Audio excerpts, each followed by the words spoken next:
First, you go into the red. Then you go into the black.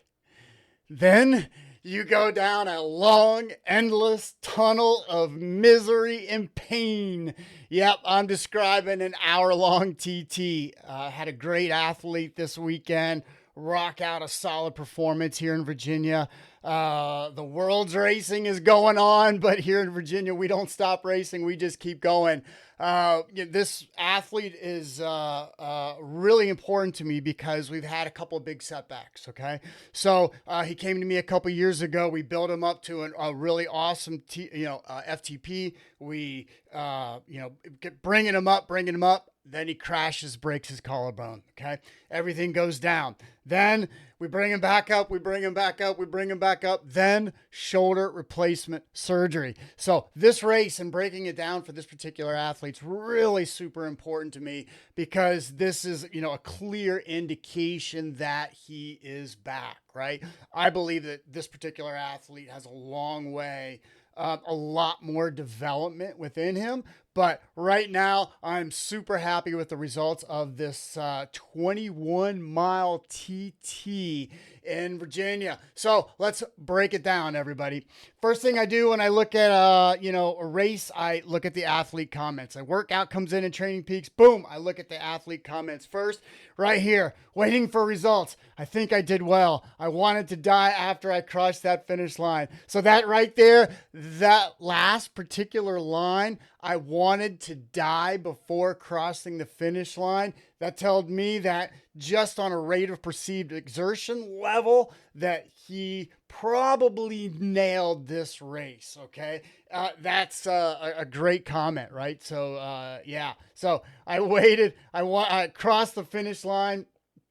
I wanted to die after I crossed the finish line. All right, so here's the race. His finish time was 49 minutes, 50 seconds. He had an RP, rate of perceived exertion, of 10. It was a 21-mile time trial out and back, 77 TSS. Average watts for this thing about 280 with an IF of 96, and he got second place. All right, the next thing I look at is I love to look at where his energy is. And so if we look at this, this is beautiful. This is the time trial itself. This is the start. He goes anaerobic. Then for the most of this race, he is perfectly right at that edge of his FTP, right in that FTP zone. He has a turnaround right here, drops down, gives it a little sprint back on the gas, goes a little anaerobic, but then right here at the end, he drops his anaerobic bombs. So this is an hour TT, right? So that's basically your FTP, right? There's a lot of things involved with this in terms of thinking about, the hour TT is actually pretty scientific, and it requires, the thought of a lot of different things, right? How is your TT position? Okay. So one of the things I work with a lot of juniors, they'll have an FTP of 400, but then when they get on their TT bike, they go out to do, the hour-long TT race. And they just got the TT bike from a friend the night before and all this stuff. Then all of a sudden on that TT for that hour, they can only do 300 watts. Okay. So your ability to translate power, bent over in the TT position, which my athlete was, he had aero bars on, all that great stuff. Your ability to translate your FTP to that new position is a physiological skill. It needs development, okay? This particular athlete is well developed in that arena. The next thing that you really got to think about is your time to exhaustion, okay? So we're living here in the mountains. I have a 12-mile, 6% climb out here, right? So it's a great hour of power. I've brought a lot of clients here to test, okay, for camps and things like that. And so one of the most fascinating things that, I learned earlier and that we see in the data is that they might have a FTP of 400, to say 300, okay?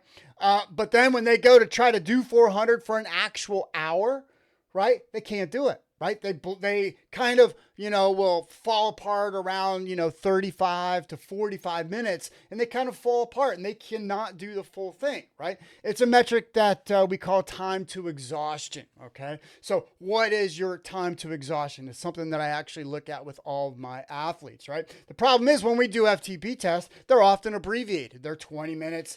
I test a certain different way. So my athletes could be anywhere from 28 to 35 to 38 minutes for their FTP test. So rarely do we get that hour FTP test. And so that's another thing that this 21 mile hour of power, time trial that my athlete rocked out, this is all stuff to consider and to think about. What is his time to exhaustion? What is his FTP? What is his position on the bike?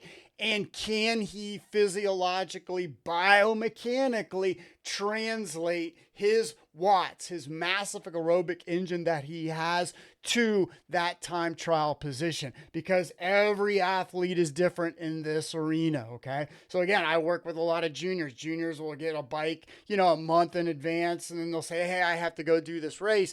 And you can see that their data, they have a huge gulf between their road FTP and their time trial FTP. And so then what do we have to do? We have to work on it. We have to build it up. We have to develop it. So we have to work and develop those physiological skills, those physiological muscles to translate watts to that TT position. Okay, so I love this one. This is the next thing I look at. This is his heart rate for the entire time, and this is his power for the entire time. So let's look at this power first. His power, this is the interval trend line. So it does trend down just a little bit, but this is there are courses for horses. Whenever you do a strategy, whenever you do a TT, you have to think about a lot of things.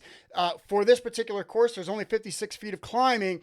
It's an out and back, and it slightly goes up on the way out, right? And then there's usually a direct headwind. So when you go out, you're going up and into the wind. So for this particular course, that is technically where you should get time on this course. When it's hardest is when you get time. So going up and into the wind is where you're going to get your time. So you want to actually be a little bit harder. And then on the way back, you can just cruise in, keep your FTP, just cruise in, maybe even sit a little bit to catch that wind, right? And so these are all the things that we're thinking about for this particular TT. All right, so look at how tight this is all throughout here. So here's the beginning burst, gun goes off, boom. He goes, gives it a little gas right here. Then look how tight this is. This tells me this is all an amazing ride, right? So just look how tight this athlete is. Here's the turnaround, drops, gives it the gas, comes on a lot, boom, drops these big watt bombs at the end. And so for me, just looking at the power, this is perfect. But I also want to know the effect on the cardiovascular system. This is a great workout. This is a great race to see the effect of the work on the cardiovascular system. So how did he do? Right? Yeah, so we're looking right here. So he starts off, right here is his heart. His heart jumps up. Then boom, it goes up, and then the turnaround, right? If we look at the elevation, this almost matches the elevation of the course. So we go up, and then on the turnaround, you can see his heart rate drops down, and then for the very end, it picks back up. And so we actually have his power essentially stays the same. So he doesn't go out too hard, die 1,000 deaths home. His power essentially stays the same throughout. And his heart rate actually goes down, trends downward throughout the race. And so this tells me that he is A, he's super fit, and B, that everything worked on this day, that the environmental factors, the heat, the humidity, they didn't play a factor in this race for him, right? So it's hot, it's humid, it didn't play a factor, those environmental factors. And so this tells me everything, that his systems are working well together to have, to go out through a race, to maintain your maximal power throughout the hour-long effort and actually have your heart rate go down throughout time, right? This really shows and one last thing, looking at the context of his work, his amazing work ethic that he's had for the past 2 years. Yeah, this athlete is doing really well, and I'm super happy with this particular guy. The cardiovascular drift actually tightens up rather than goes apart. It tightens up, and so I am super happy with that result. Yeah. Here's his. If we just want to look at it at zones, here is, he spent all of his time pretty much right there. Threshold, right? This was a threshold effort. He rocked it out. Another thing that I like to look at, this is the dynamic functional reserve capacity. This is the DFRC, W prime, however you want to call it. This is all of his power. This is his FTP. And so he was just below his FTP, right in that zone, his FTP zone for the entire effort, which is what we want. But we could see here, right? The blue line, the map models his anaerobic battery, and so when the line dips down, that's when he's going anaerobic. Okay. So let's just jump in there. Boom, right off the bat starts to dig, and then this is all FTP, right? And so all this, he's slightly going above his FTP at these particular spots, right? Then relaxes, comes through, does the turnaround right here, and then sails home. So great ride. Another thing I wanted to bring in is his cadence. And so, when we think about this particular course, it's a flat course. All I want from my athlete to do is really not to think too much about cadence, but to go by their natural cadence. Through workouts that we've been doing for the past couple years, I do a lot of cadence development. Believe me, tons of cadence development. But when it comes to race day, I love just to see just your natural cadence. Don't stress about your cadence. And his natural cadence is in his mid 80s, which is what he rocked out for on this day. So big comments, right? He nailed it. He had done this race before and he knocked off 5 minutes. So 2 years ago, when he did this particular race, he raced at about 55 minutes. Now, 2 years later, with two major setbacks, right? Broken collarbone, replaced shoulder, two major setbacks. He takes off 5 minutes off his time. So couldn't be prouder of that. Super happy. This is a super dedicated athlete.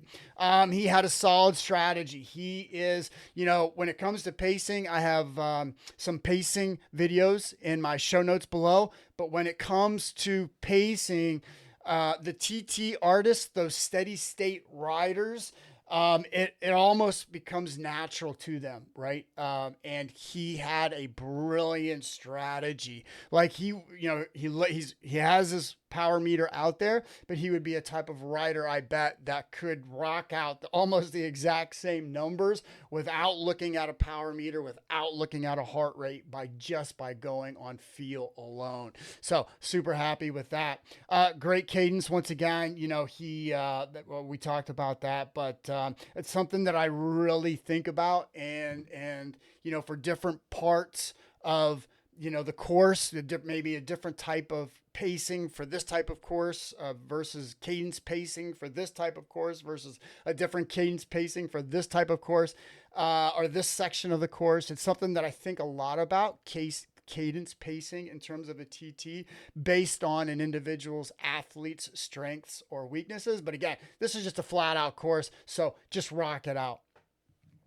Stay the course, right? So we have been building him up, working with him, and just stay the course for his training. Tons of rest, tons of volume, tons of longer intervals, right, for his TT races that he wants to do. I think the longest TT race that he likes to do is about that hour range with some 30-minute TTs in there as well. So we stay the course. We continue to work on lactate shuttling. We continue to work on sprinting. Yeah, I have him do sprinting. And then we continue to knock out those longer intervals and work on that time to duration. But all in all, this athlete rocked it out. Again, he got a second place finish. So I could not be happier with this